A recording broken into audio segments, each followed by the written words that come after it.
When will Selena ever get married? If you keep staying at home, you'll never find a boyfriend. My sister Melanie has always been competitive with me, never satisfied unless she was outperforming me in some way. Whether it was school grades or extracurricular activities, she constantly tried to outshine me, which could be quite annoying. Her competitive streak didn't fade as we grew older, and she took pride in having married before I did. Selena, you need to be more fashionable if you want to get married, she often jeered. I never paid much attention to our sibling rivalry and usually just brushed off her comments. But then, something happened that I couldn't ignore. My name is Selena, and I'm a 31-year-old freelance web designer. After high school, I spent years working in a factory primarily because I had no specific goals at the time. The job involved many night shifts and offered few days off, and I quickly realized it wasn't for me. One day, I stumbled upon the world of web design. Determined not to let my life pass by without trying something new, I quit my factory job and enrolled in a design school. Following several years working for a web design company, I transitioned into freelancing. This move allowed me to work whenever and wherever I wanted, leading to a much more fulfilling lifestyle. Recently, my annual income has nearly doubled compared to when I was employed. A significant part of my success is due to the unwavering support of my parents. To show my gratitude, I decided to gift them a new home. Our family house was aging, so I opted to buy a high-rise condominium. My parents were overjoyed and moved to tears, having never expected such a gesture. Now, we live together in the condominium, enjoying peaceful and happy days. When Melanie and her husband Mitch heard about our move, they decided to visit. It's amazing that Selena can live in such a condo. You used to work at a factory, Melanie remarked, her words laced with sarcasm. They lived in an apartment and seemed to feel a bit envious of my new living situation. You're a web designer, right? That job must pay well, Mitch chimed in. Well, it's been good recently, I replied. Maybe I should start too. If Selena can do it, it must be easy, Melanie said with a dismissive tone. Her casual disregard for the hard work I had put in angered me, but I knew arguing would be futile. Why not give it a try? You have time as a homemaker, right? I suggested. Are you mocking a homemaker, Selena? Housework is quite hard. You wouldn't understand, being taken care of by mommy, she retorted. Her response stung, but I kept my composure, knowing it wasn't worth escalating the situation. I help mom too, and I understand the challenges of housework, I said, but Melanie continued with her sarcastic tone, clearly upset about my living situation. Perhaps it was the alcohol, but her snide remarks kept coming, and eventually, our father had enough. Melanie, haven't you been a bit harsh? Selena has worked hard to get where she is now, he scolded. Daddy, it's fine. I'm okay, I interjected, trying to prevent a rare family dinner from turning into a full-blown argument, especially with Mitch present. Darling, Melanie, you both have had a bit too much to drink. Maybe it's time to call it a night, Mom suggested tactfully. Thanks to Mom's intervention, we managed to avoid a fight, though Dad remained visibly upset even after Melanie and her husband left. I can't believe she spoke like that without understanding Selena's struggles. Daddy, it's okay. I'm not bothered, I reassured him, and only then did he finally relax. A few months later, Mitch's company suddenly went bankrupt and Melanie asked if they could stay with us for a while. Since we had some spare rooms and I figured it would be temporary until Mitch found another job, I agreed to let them stay. I'm sorry, Selena, for barging in like this, Melanie said. No, it's totally fine. Mitch has a college degree, so he should find another job soon. Please bear with us until then, I replied. Understood. Despite her previous snide remarks, I was a bit surprised that she turned to me for help in their time of need. However, they assured me it would be temporary, so I reluctantly agreed. As time went on, they never left and gradually began to make themselves at home. My parents grew increasingly concerned about Mitch's job situation. It's been 3 months since they said he would find something soon. Mitch still hasn't found a job, I noted. When I asked Melanie about it, she seemed completely unconcerned. Unlike Selena, Mitch has a college degree, so he'll find a job soon, Melanie said dismissively, refusing to take me seriously. When our parents weren't around, her snide remarks increased. Why don't you worry about yourself instead of Mitch? She sneered. What do you mean by that? I asked. You're in your early 30s, right? Can you even get married? Unlike me, you're not that pretty. Maybe no one will marry you now, she taunted. Melanie's words stung, but I knew reacting would only gratify her. I don't need you to worry about me. Maybe you should be the one worrying, Selena. Mitch will be fine, so relax. Yeah. I bit back my anger, knowing that arguing would only make her feel victorious. Lately, even Mitch joined in with the snide remarks, possibly out of frustration from his prolonged job search. You only graduated from high school, right, Selena? He quipped. Their words hurt, but I resolved to stay composed, understanding that their frustration was more about their own situation than mine. Yeah, so what? I replied, trying to maintain my composure. It takes courage to be independent with just a high school diploma, Melanie retorted, her tone dripping with condescension. Why? What will you do if you can't earn money? It seems hard to find a job again with just a high school education, really? Mitch chimed in, his tone mocking.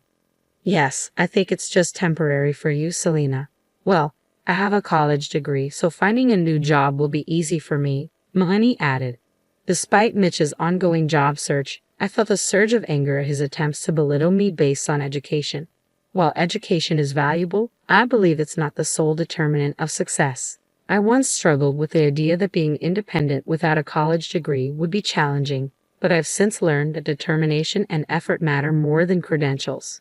Yet Mitch's relentless mockery of my high school diploma stung deeply, and the snide remarks showed no signs of abating. To make matters worse, Melanie completely stopped pitching in with the housework, leaving everything to Mom and me.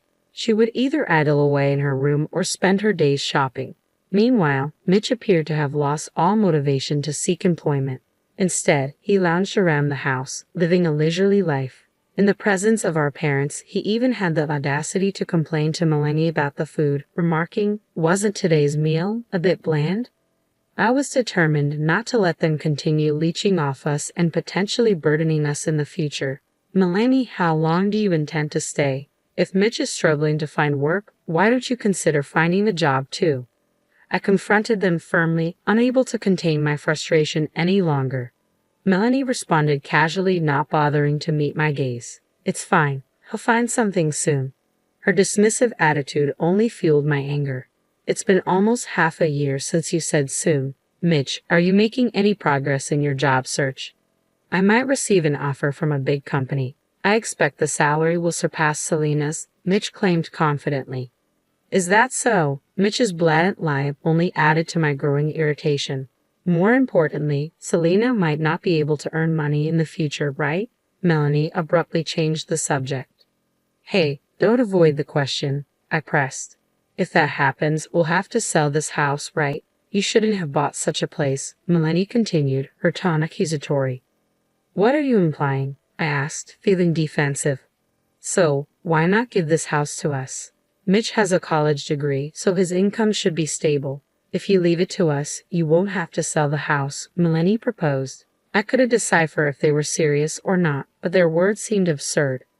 Wait, do you realize what you're suggesting? Mitch hasn't even secured a job yet, I pointed out.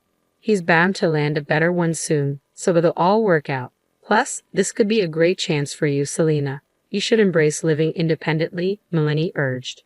What? I exclaimed, taken aback by her audacity. You don't need to rely on anyone, always being under Mom and Dad's roof. Let them go and stay with us, she continued, ignoring my protests. Enough. This is my home, you both know that, I asserted firmly. It appeared that the two were scheming to push me out and seize control of the condominium. Their constant snide remarks and refusal to pitch in with the housework only confirmed my suspicions. Despite their assurances that they would stay only until finding work, their attempt to take over my home was unforgivable. I had shown leniency due to their predicament, but I couldn't tolerate their behavior any longer. I resolved to evict my sister and her husband from the premises. When I confided in my parents, they revealed that they had been discussing the same issue for some time but refrained from intervening, respecting it as my decision. That evening, we gathered Melanie and Mitch for a family meeting.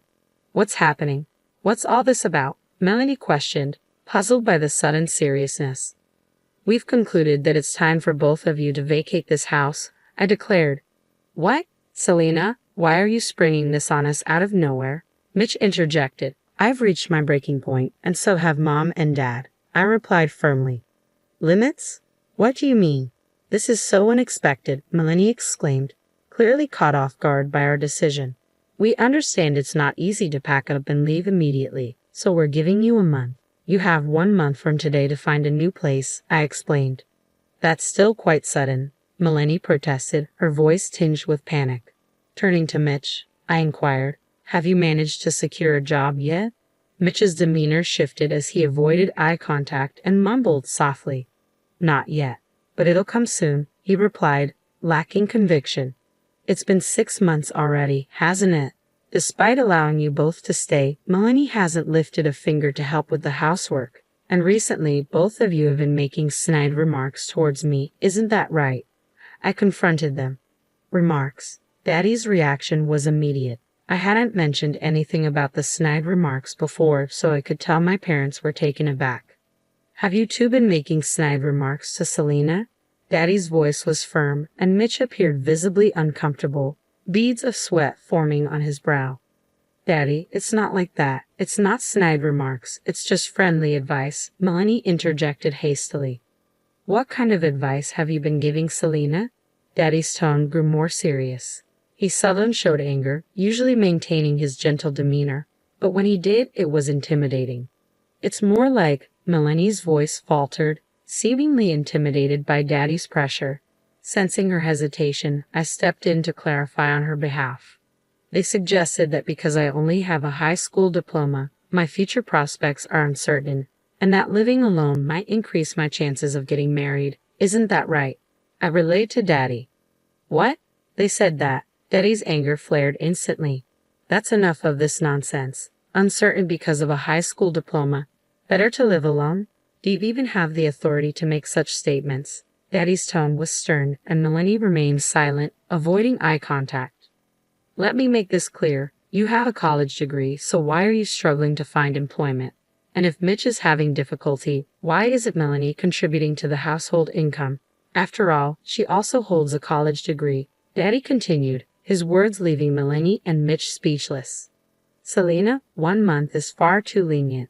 They need to leave immediately. Both of you start packing your things, Daddy ordered firmly. What? That's impossible. We have nowhere to go, Melanie pleaded with Daddy, her voice almost breaking with tears. I don't care. When I say leave, you leave, Daddy reiterated sternly. Mommy, please talk to Daddy, Melanie implored, turning to Mom for support. I feel the same way as your father, Mom responded, surprising everyone with her agreement. Normally, Mom would side with them when Daddy got angry, but not this time. No way, Daddy insisted firmly. Daddy's right. 1 month is too generous. Can you leave right now? Selena spoke up, her voice firm as she stood by Daddy's decision. Mitch, supporting a crumbling Melanie, nodded in agreement. Reluctantly, they gathered their belongings and uttered a final, I'm sorry, before leaving.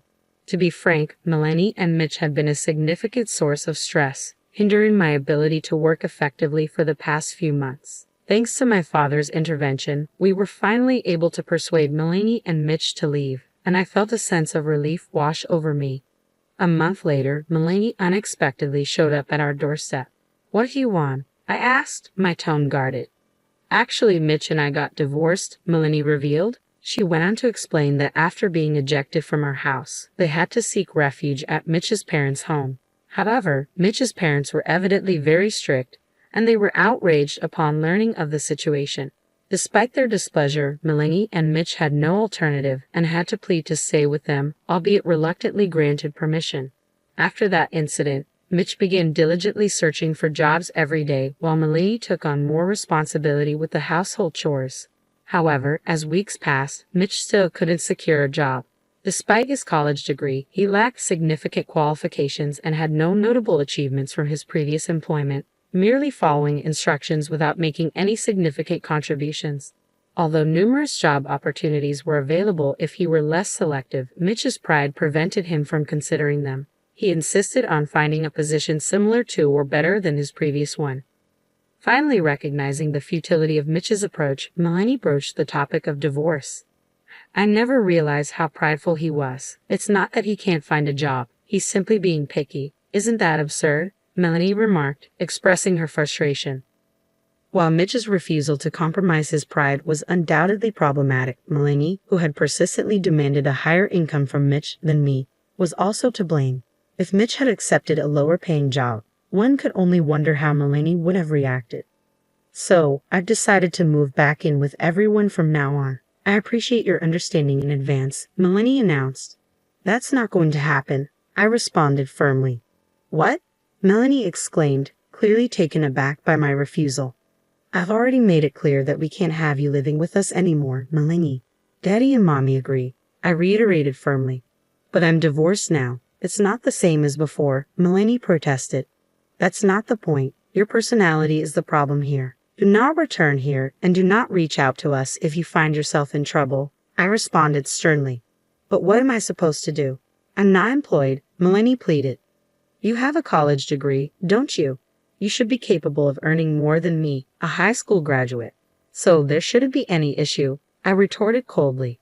With that, I escorted Melanie out of the house. She cried and begged for forgiveness, promising to change her ways and help out more, but I remained resolute. I pushed her out the front door, and eventually, she relented and returned home, defeated. Later on, I learned that Melanie had found a job at a supermarket and was living independently.